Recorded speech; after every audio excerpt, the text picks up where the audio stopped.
Hi guys, കുറേ ദിവസമായി ഇതിനൊരു വീഡിയോ ചെയ്തിട്ട് ഞാൻ കുറച്ച് കാര്യങ്ങൾ നിങ്ങളുമായി ഷെയർ ചെയ്യാനാണ് വന്നത്. പൊതുവേ സ്ത്രീകളിൽ കണ്ടുവരുന്നതാണ് വെള്ളംപോക്ക് അല്ലെങ്കിൽ ഡിസ്ചാർജ്. എല്ലാവരും കെയർലെസ് ആയിട്ടാണ്, ഞാൻ ഉൾപ്പെടെ എല്ലാ സ്ത്രീകളും കെയർലെസ് ആയിട്ടാണ് അത് ബിഹേവ് ചെയ്യാറ്. ആരും എത്ര അതിന് ഇമ്പോർട്ടൻറ്റ് കൊടുക്കില്ല. ചിലർ പറയാൻ മടിച്ചിട്ട് ഡോക്ടറെ കാണാത്ത ആൾക്കാരും ഉണ്ട്. അപ്പോൾ എനിക്കും തന്നെ ഭയങ്കരമായിട്ട് ഡിസ്ചാർജ് വന്നു. ഡോക്ടറെ കാണിച്ചിട്ട് 6 ദിവസത്തേക്ക് മരുന്ന് തന്നു, ഗുളിക തന്ന്. പക്ഷെ എന്നിട്ട് ഒട്ടും കുറവുണ്ടായിരുന്നില്ല. പിന്നെ അവർ ടെസ്റ്റ് ഒരാഴ്ച കഴിയുമ്പോൾ ടെസ്റ്റിന് എഴുതി, പാം സ്മിയറാണ് ടെസ്റ്റിന് എഴുതി. സ്കാൻ ചെയ്തു. പാം സ്മിയറിൽ അതിനകത്ത് എന്തോ ഉണ്ടെന്ന് പറഞ്ഞു. എന്താണെന്ന് വ്യക്തത കിട്ടിയില്ല. ഇപ്പോൾ ഒരു കോൾപോസ്കോപ്പി പറഞ്ഞ ഒരു 14,000 രൂപ ടെസ്റ്റിന് എഴുതി. അതിൻ്റെ കൂടെ ബയോപ്സിയും കൂടി എഴുതി.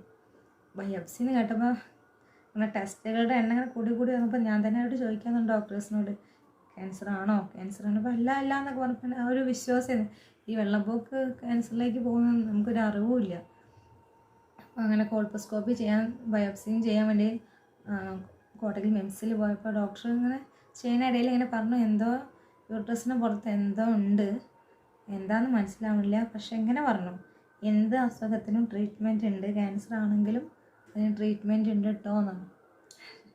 പക്ഷെ ഞാൻ ക്യാൻസറിലേക്ക് അത് പോകുമെന്ന് ഒരിക്കൽ പോലും വിചാരിച്ചില്ല. അപ്പോൾ നമ്മൾ റിസൾട്ട് ഒരാഴ്ച കഴിഞ്ഞ് കിട്ടിയപ്പം പോസിറ്റീവായി.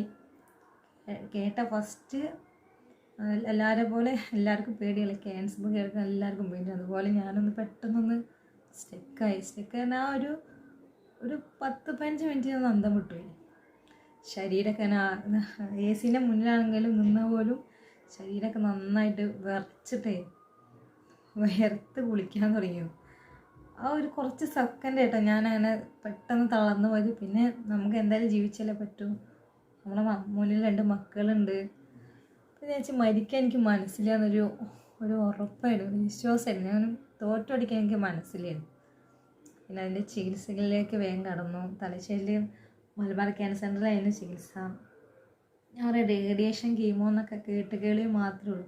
ഇന്ന് കേൾക്കുമ്പോൾ അതൊരു പേടിയോടുകൂടി കണ്ടിരുന്ന വ്യക്തിയാണ്.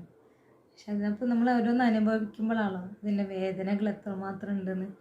റേഡിയേഷൻ ആയാലും കീമോ ആയാലും, ഇപ്പം കീമോ റേഡിയേഷൻ കേൾക്കുമ്പോൾ പേടിയാണ്. എന്താ വെച്ചാൽ അതിൻ്റെ എഫക്റ്റ് എത്രമാത്രം ഉണ്ടെന്ന് അനുഭവിച്ചറിഞ്ഞപ്പോഴേ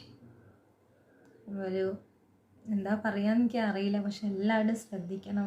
ഡിസ്ചാർജൊക്കെ സ്ത്രീകൾ പൊതുവെ പറയാൻ മടിക്കുന്നൊരു കാര്യമാണ്.